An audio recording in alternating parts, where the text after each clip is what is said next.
చూడండి, నా యందు మీరును మీ యందు నా మాటలను నిలిచి ఉండిన ఎడల మీకేది ఇష్టమో అడుగుడి అది మీకు అనుగ్రహింప. యేసుప్రభువు చెప్పిన ఒక మంచి మాట ఇది. మీకేది ఇష్టమో అడుగుడి అది మీకు అనుగ్రహింపబడు. ఈ మాట చెప్పినాక యేసుప్రభువు మాట తప్పేవాడు కాదు కదా. దానికి ముందు ఏం చేయాలంటే మనము జాగ్రత్త పడాలన్నమాట. ఏంటి? నా యందు మీరును మీ యందు నా మాటలను నిలిచి ఉండాలా. యేసుక్రీస్తు మాటలు ఎక్కడ ఉండాలా? మనలో నిలిచి ఉండాలా. ఇది మనకు ఇంపార్టెంట్. ఎప్పుడైతే దేవుని యొక్క వాక్యం యేసుప్రభు మాటలు మన హృదయంలో నిలిచి ఉంటాయో మనము చాలా శక్తివంతులుగా ఉంటాం. దేవుని వాక్యం మనల్ని ఏం చేస్తుందంటే కాపాడుతుంది. అంటే ఒక విత్తనం భూమిలో విత్తబడితే ఎలా ఉంటుంది? విత్తన గుణం, విత్తనము వాక్యంతో పోల్చబడింది కదా. విత్తన గుణం గురించి ఏం రాబడింది చూడండి, ఒకసారి మనము చూద్దాం. మత్తయి సువార్త భాగంలో నుంచి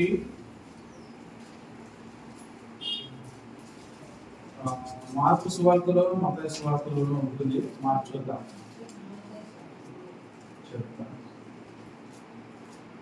ముందు కూడా మనం ఒకసారి చెప్పుకున్నాం, మళ్ళీ ఒకసారి గుర్తు చేసుకున్నాం.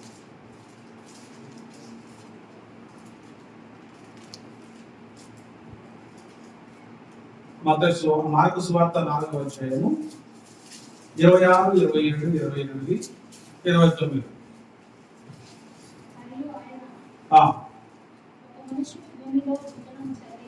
ఒక మనుషుడు భూమిలో విత్తనము చల్లి రాత్రి పగలు నిద్రపోవచ్చు, మేలుకొనొచ్చు ఉండగా వానికి తెలియని రీతిగా ఆ విత్తనము మొలిచి పెరిగినట్లే దేవుడి రాజ్యము ఉన్నది. బాగా చూడండి, విత్తనము దేవుడి యొక్క వాక్యంతో పోలిక ఉంది. వాక్యము నీలో నిలిచి ఉంటే మీరు బహుగా ఫలిస్తారు. మీకు ఏది ఇష్టమో అడగండి అది మీకు అనుగ్రహించబడుతుందని యేసుప్రభువు చెప్తున్నారు. అంటే ఇప్పుడు వాక్యం మనలో ఏముండాలా? నిలిచి ఉండాలంటే ఇప్పుడు విత్తనం భూమిలో ఏమైండాలా? భూమిలో విత్తుతాం మనం, అదే నిలిచి ఉండటం. విత్తనాన్ని భూమిలో విత్తితేనే ఫలిస్తుంది. విత్తనం సపరేట్ గా ఉంటే భూమిలో పడకపోతే ఫలించడానికి దానికి ఆధారం లేదు కదా. మనం డబ్బాలు ఎత్తి పెట్టామంటే విత్తనము ఫలించడానికి ఆధారం ఏముంది? అది విత్తనము మట్టిలో కలవాలా, భూమిలో కలవాలా, విత్తబడాలి. అది అలా విత్తబడినప్పుడు ఏమవుతుందంటే అది భూమిలో ఆ నీటిని తీసుకొని తేమను తీసుకొని తన విత్తన గుణాన్ని పోగొట్టుకొని మొలకను ఆ విత్తనంలోని జీవము ప్రబలి అది ఎదుగుతుంది, రూపాంతరం చెందుతుంది. తనంతట తానే దేవుడు ఆ గుణం తనకి పెట్టాడు. మొలకన వస్తుంది, మొదట మొలక వస్తుంది, తర్వాత పెరుగుతుంది, తర్వాత వెండు కొడుతుంది, తర్వాత ముదురు గింజలు తనంతట అవి ఆటోమేటిక్ వచ్చేస్తాయి. మళ్ళీ గింజలు తీసుకుని మళ్ళీ ఎవరైనా పెట్టారు దాంట్లో. ఒక విత్తనంలో నుంచి ఇవన్నీ కూడా నెమ్మదిగా కొంత సమయానికి జరిగిపోతాయి. విత్తిన వాడేమో నిద్రపోతుంటాడు, మేలుకుంటుంటాడు, పనులు చేసుకుంటా ఉంటాడు. కానీ విత్తబడింది భూమిలో ఫలిస్తా ఉంది. దేవుని వాక్యం కూడా అది యేసుప్రభువు చెప్పింది. నా వాక్యం మీరు నిలిచి ఉండనియండి, వాక్యాలను మర్చిపోకండి. వాక్యాలను మర్చిపోతే ఫలించం. వాక్యాలను నిలిచి ఉంటే ఆ వాక్యం నిన్ను చైతన్యపరుస్తుంది, మంచి విశ్వాసంగా మారుస్తుంది, మంచి సేవకునిగా మారుస్తుంది, మంచి ఆత్మీయుడిగా మారుస్తుంది, మంచి ప్రార్థనాపరుడిగా మారుస్తుంది, మంచి సమర్పణ గల వారిగా మారుస్తుంది, మంచి ధీరత్తునిగా మారుస్తుంది. ఏ రూపంలో నిన్ను అది రూపించాలో, ఏ కొత్తదనం నీలో తీసుకురావాలో అదంతటినీ తీసుకొస్తుంది వాక్యం. ఆ వాక్యమే లేదనుకో నువ్వు ఏమిటి, నేనేమిటి. వాక్యం లేకపోతే, వాక్యం మనలో లేకపోతే మనము సొంత నడక అవుతుంది. అది సొంత నడక ఎప్పుడు కూడా గమ్యాన్ని చేర్చలేదు. మనకు మార్గం ఒకటే, నేనే మార్గం. కాబట్టి యేసుప్రభువు చెప్పిన మాట ఎంత ఆత్మీయ సత్యమో మీరు గమనించండి. నా యందు మీరు ఉండాలా, మీ యందు నా మాటలు నిలిచి ఉండాలి. అంటే వాక్యం నిలిచి ఉండాలి. వాక్యం మనలో ఉండాలి. వాక్యం గుర్తుపెట్టుకోవాలి. ఈ వారం ఏం విన్నాను గుర్తుపెట్టుకో, పోయిన వారం ఏం విన్నాను గుర్తుపెట్టుకో. నువ్వు చదువుతా ఉంటావు గుర్తుపెట్టుకో, వింటా ఉంటావు గుర్తుపెట్టుకో, ప్రతి వాక్యాన్ని గుర్తుపెట్టుకో. వినటం వల్ల ఏం జరుగుతుందంటే విశ్వాసం పెరుగుతుందంట కదా. వినటం వల్ల విశ్వాసం కలుగుతుంది, చదవటం వల్ల జ్ఞానం వస్తుంది, వాక్యాన్ని హృదయంలో పెట్టుకోవడం వల్ల వృద్ధి పొందుతాం మనం. వాక్యం మనలో ఉంటే మనల్ని ధైర్యపరుస్తుంది. దావీదు కదండి, నీ వాక్యమే నన్ను బ్రతికించాడు. వాక్యానికి అంత శక్తి ఉంది. అందుకు వాక్యాన్ని ఎప్పుడు కూడా ప్రభు అంటాడు కదా, ఎవడైనా దీపాన్ని వెలిగించి మంచం కిందనైనా కొంచెం కిందనైనా పెట్టాడు, అది ఇంట ఉండే వారికి అందరికీ వెలిగించుటకై దీప స్తంభం మీదనే దాన్ని ఉంచుతారు అని. అట్లనే దేవుని యొక్క వాక్యం అనేది కూడా మన హృదయంలో ఎప్పుడు కూడా నిలుపుకొని ఉండాలా. యేసు ప్రభు మాట చెప్పాడు, దేవుడి మాట చెప్పాడు, ఇలా బ్రతకమన్నాడు, ఇలా ప్రార్థించమన్నాడు, ఇలా చేయమన్నాడు. ఇవన్నీ కూడా మనకు వాక్యాలు గుర్తున్నప్పుడు ఏమవుతుందంటే మనం బలహీనలం కామన్నమాట. మనలో బలం ఉంటుంది. ఏ బలం? ఆత్మ బలం, వాక్య బలం.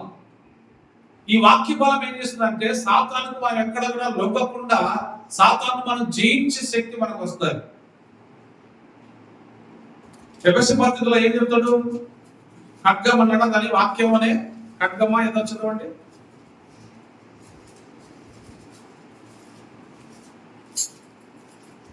పౌలు భక్తులు ఎఫెసీ సంఘానికి రాస్తూ చెప్పినటువంటి ఒక మంచి మాట చదువు. 6వ అధ్యాయం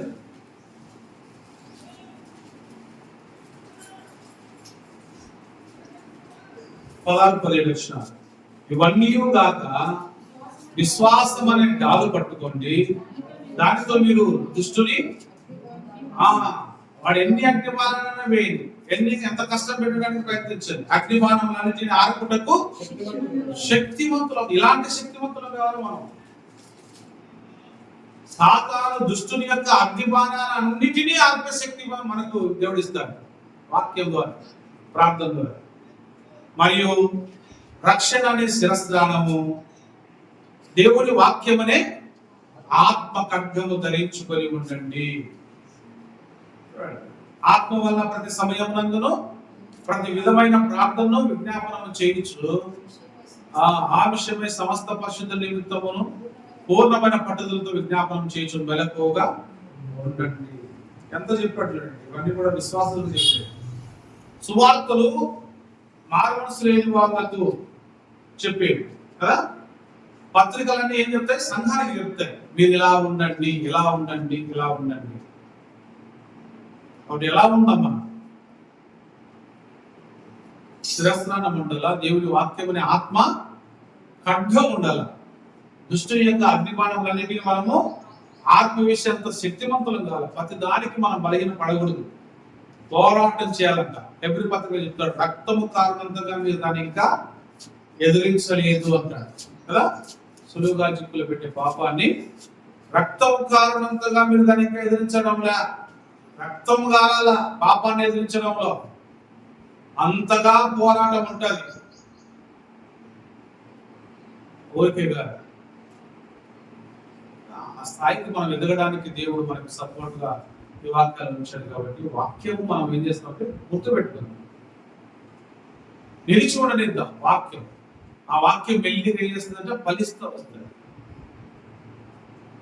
30 60 100. ఆ ఫలంలోనే మనకు ఆశీర్వాదాలు ఉన్నాయి. ఆ ఫలం లేకపోతే నిష్ప్రయోజనం. మనం నిష్ప్రయోజనంగా ఉండకూడదు, ఫలభరితంగా ఉంది, ఫలములు ఇచ్చే వారుగా. ప్రభు బలాన్ని పుచ్చుకుందాం. ఒక నిమిషం.